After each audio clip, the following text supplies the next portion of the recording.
लोक अलोक आकाश माही थे निराधार जानो, पुरुष रूप कर कटी भये षड द्रव्यन सो मानो। अब ये जो पुरुषाकार आकृति बन गई, इसमें छहों द्रव्य परिणमन कर रहे हैं, जीव, पुद्गल, धर्म, अधर्म, आकाश, काल। इस लोक के बाहर केवल आकाश आकाश मिलेगा, 5 द्रव्य नहीं मिलेंगे। आगे क्या कहा, इसका कोई न करता, इसको कोई करने वाला नहीं है, हाँ, न हरता, इसको मिटाने वाला नहीं है। इसका कोई न करता हरता, अमिट अनादि है, अनादि से है और अमिट रहेगा। क्या हो रहा है इसमें, हो क्या रहा, क्या हो रहा है इसमें, जीवरु पुद्गल नाचे या में कर्म उपाधि है। अब मूल सार की बात आई, अब पकड़ में आई।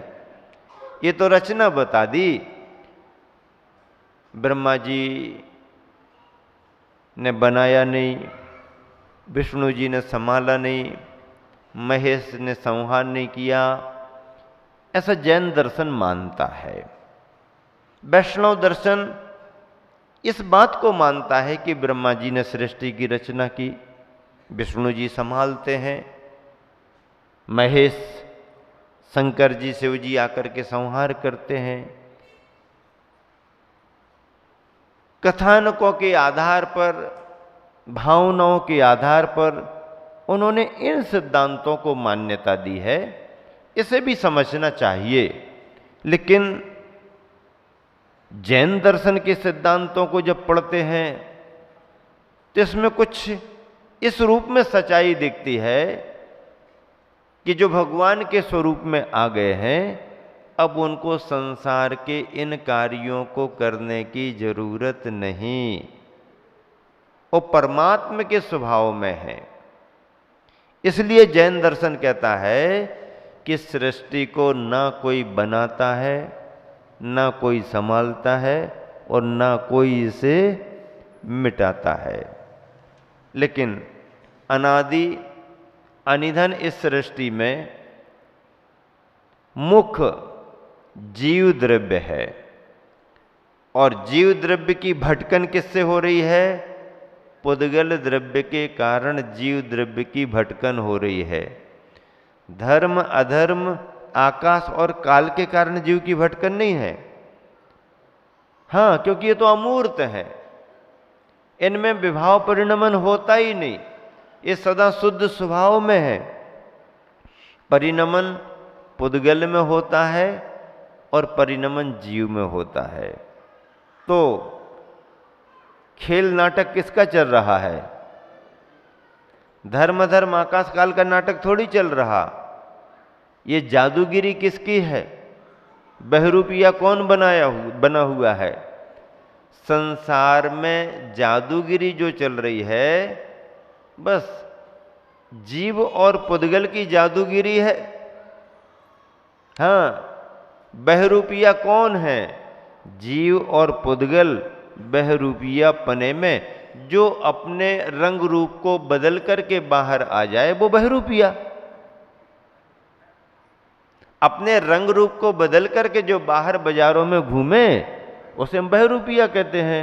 स्वांग रचाने वाला, स्वांग रचाते हैं, नए नए आकार प्रकार बना करके घूमते हैं, लोग समझ नहीं पाते हैं, अंदर का कलाकार रहता है।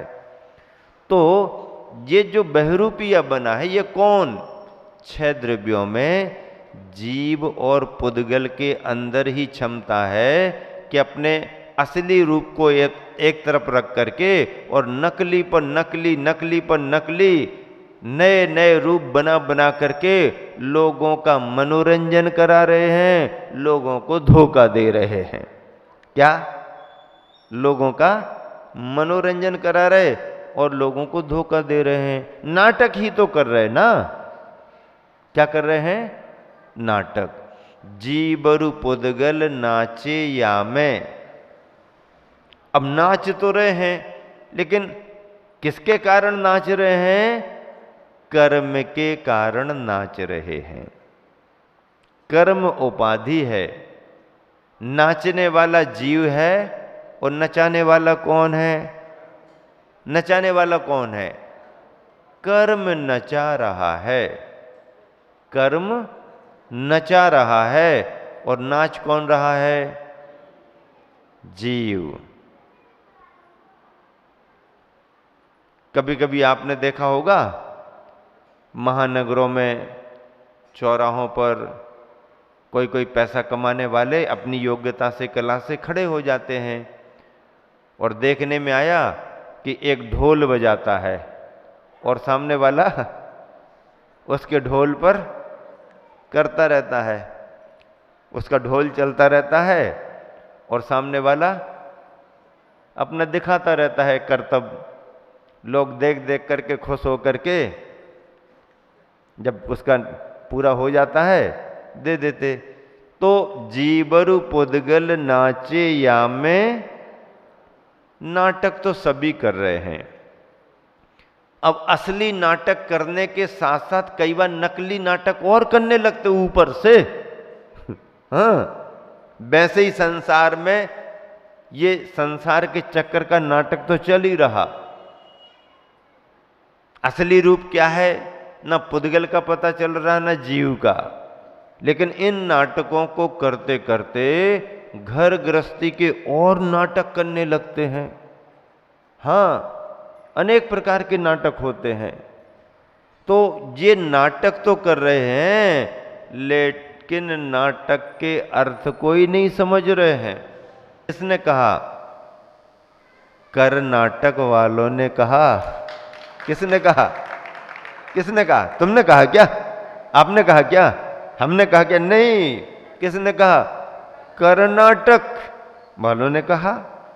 अब कर्नाटक में तो बहुत सारे लोग हैं, तो किसने कहा? कर्नाटक के संत, जिनका नाम लेने की जरूरत नहीं पड़ती है, केवल इतना कह दो कि आचार्य श्री ने कहा, तो केवल एकमात्र आचार्य विद्यासागर जी का चेहरा दिखाई देता है। क्या? आचार्य श्री ने कहा, इतना भर कोई कह दे कहीं भी खड़े होके, भैया ये बात किसने कही? ये बात आचार्य श्री ने कही। आचार्य श्री, अब आचार्य पर आचार्य तो बहुत हैं, लेकिन आचार्य श्री ने कही ये सुन करके केवल तुम्हारी नजरों के सामने एक ही चेहरा आता है और वो है आचार्य विद्यासागर जी का। उन्होंने अपनी तपस्या से, अपनी साधना से आचार्य पद की उस पर्याय को प्राप्त कर लिया है कि अब उनके नाम लेने की जरूरत नहीं पड़ती। आचार्य पद का इतना गौरव, इतनी गरिमा, इतना सम्मान उन्होंने अपनी साधना स्वाध्याय से बढ़ाया है। ऐसे कर्नाटक के संत, अब आप कहोगे महाराज जी संत तो कहीं के नहीं होते, संत होने के पहले कहीं के हो सकते हैं। जब आपने संत कह दिया तो संत तो फिर पूरी दुनिया के हो गए, कर्नाटक से क्यों जोड़ा? अरे भैया जन्म लेने के नाम पर जोड़ रहे हैं ना, दीक्षा लेने के बाद तो वो सबके हो गए, सभी प्रदेशों के हैं। लेकिन जन्म जहां उन्होंने लिया, कर्नाटक के बेलगांव जिले के धर्म नगरी सदलगा में। क्या? सद, सत पहले ही से लगा है, सत लगा, सद लगा। और सद लगा के संत तूने कर दिया कमाल। हाँ,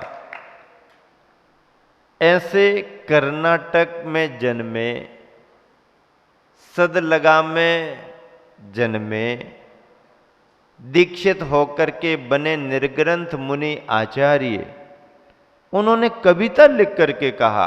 क्या कहा?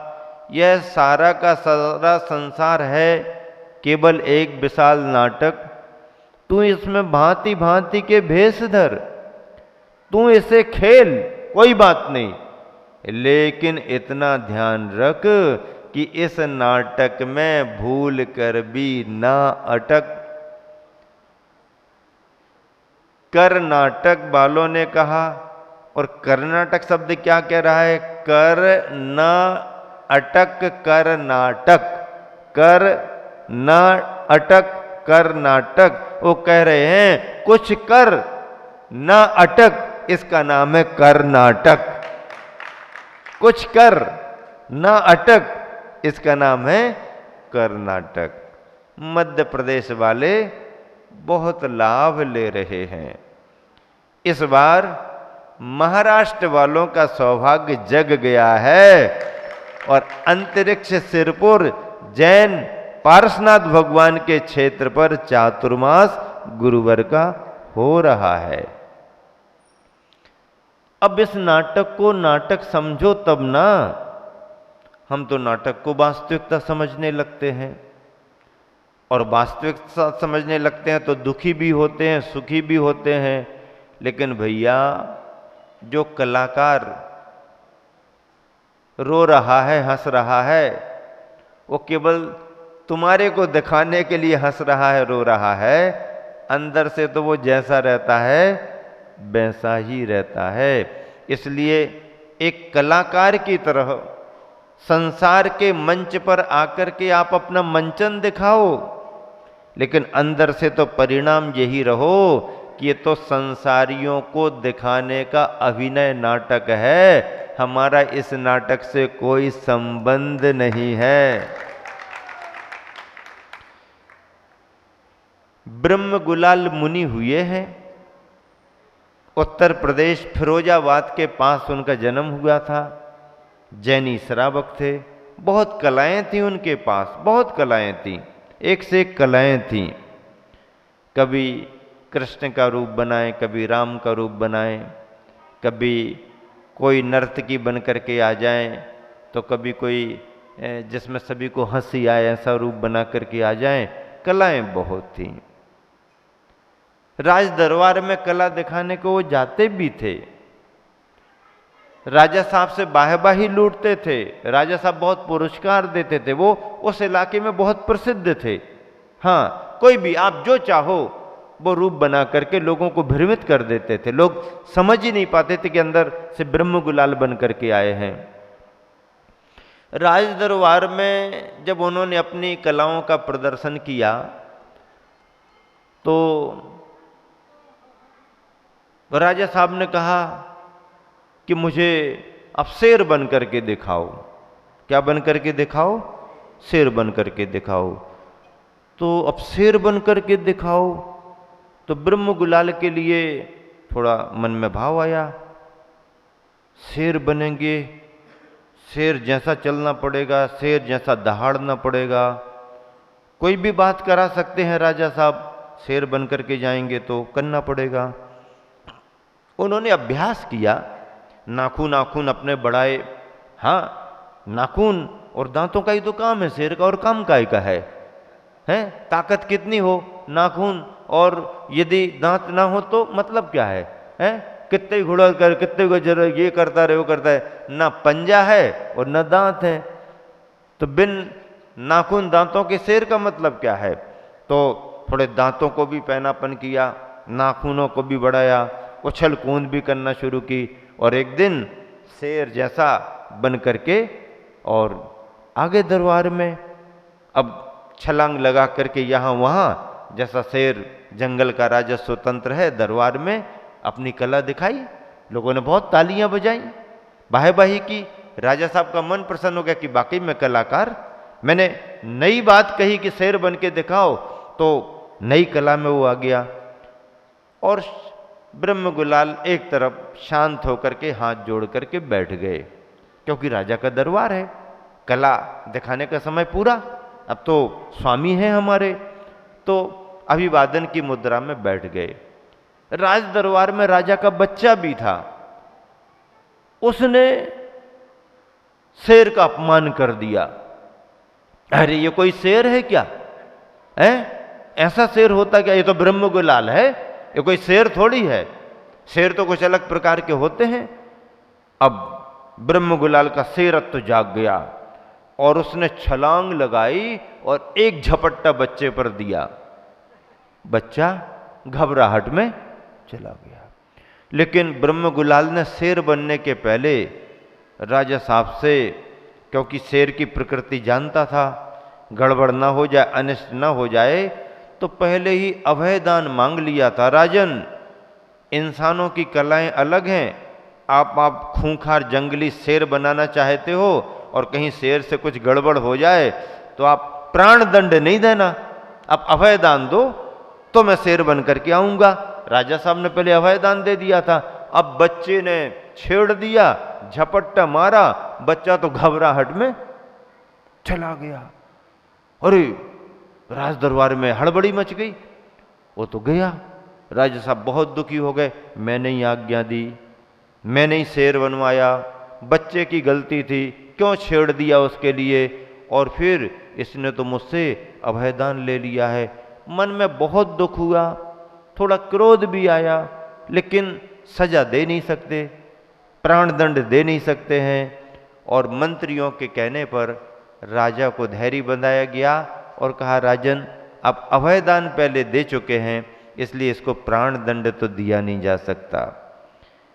राजा साहब भी बात समझ गए, शोक संताप बहुत हुआ। मंत्रियों ने कहा, राजन आपको संताप छोड़ देना चाहिए। तो उन्होंने कहा, फिर मुझे कोई धर्म का उपदेश दे। अब धर्म का उपदेश कौन दे, धर्म का उपदेश कौन दे? तो पूछा गया कि भाई धर्म का उपदेश कौन दे सकते हैं? तो कहा कि तपस्वी मुनिजन होते हैं, वही धर्म का उपदेश दे सकते हैं। अब राजा साहब को लगा, मुनि कहाँ से लाएं, मुनि कहाँ से लाएं? तो कहा, ब्रह्मगुलाल तुम्हारी कलाओं से मैं प्रसन्न हूं, इस अनिष्ट के बाद भी मैं आपको कोई दंड नहीं दे रहा, लेकिन मेरे शोक संताप को दूर करने के लिए मुझे मुनि का दर्शन चाहिए, मुनि के प्रवचन सुनना है। अब मुनि कहां से आए? मुनि आसपास थे नहीं। तो राजा ने कहा, ब्रह्मगुलाल तेरे पास बहुत कलाएं हैं, तो एक बार मुनि बन करके और दरबार में आओ और मेरे को धर्मोपदेश दो। अब तो ब्रह्मगुलाल पर और बड़ी बात आ गई। जैनी था, सब जानता था, मुनि का स्वरूप जानता था, धर्म मानता था। राजन मुनि की कला दिखाना आसान नहीं है, तुम तो बहुत बड़े कलाकार हो, तुमने तो कहा था मैं कोई भी कला दिखा सकता हूं, बाकी संसार की सारी कलाएं दिखा सकता हूं, पर मुनि की कला मैं नहीं दिखा सकता।